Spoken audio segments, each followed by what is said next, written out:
सावन सोमवार की हार्दिक शुभकामनाएं। आइए आखिरी सावन सोमवार के दिन सुनते हैं भगवान शिव की एक बहुत ही सुंदर कहानी।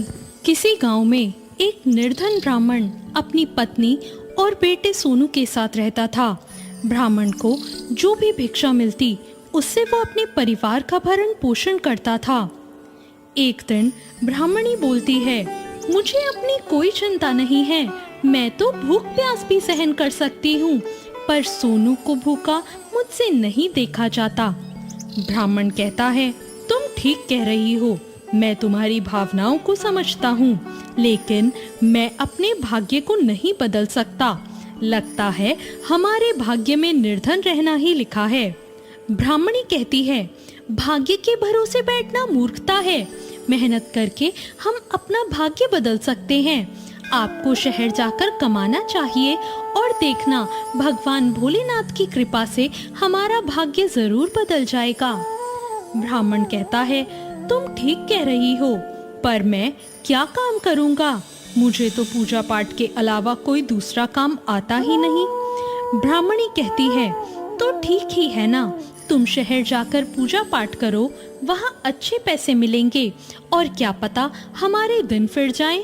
अपनी पत्नी की सलाह मानकर ब्राह्मण दूसरे नगर में पहुँच गया, पर नगर में उसे कोई काम नहीं मिला। ब्राह्मण सोचता है, अब क्या होगा, यहाँ तो मुझे कोई काम नहीं मिल रहा, यहाँ के लोग तो पूरी तरह नास्तिक हैं, इससे तो मेरा गांव ही अच्छा था। ब्राह्मण वापस अपने गांव लौटकर पहले की तरह पूजा पाठ करने लगता है और भिक्षा मांगकर अपना गुजारा करने लग जाता है। एक दिन वो भिक्षा मांगकर लौट रहा था, तभी उधर से भगवान शिव और माता पार्वती गुजर रहे थे। पार्वती जी उसे देखती हैं और भगवान भोलेनाथ से कहती हैं, आप इस निर्धन ब्राह्मण को देख रहे हैं ना स्वामी? शिव जी कहते हैं, हाँ देख रहा हूँ, ये बहुत निर्धन और दुखी है।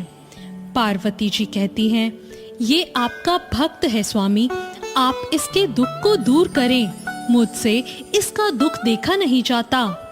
भगवान शिव कहते हैं, ये मृत्यु लोक है, यहाँ हर प्राणी को कोई ना कोई दुख है, सभी अपने कर्मों का फल भोग रहे हैं, तुम किस किस के दुख को दूर करोगी?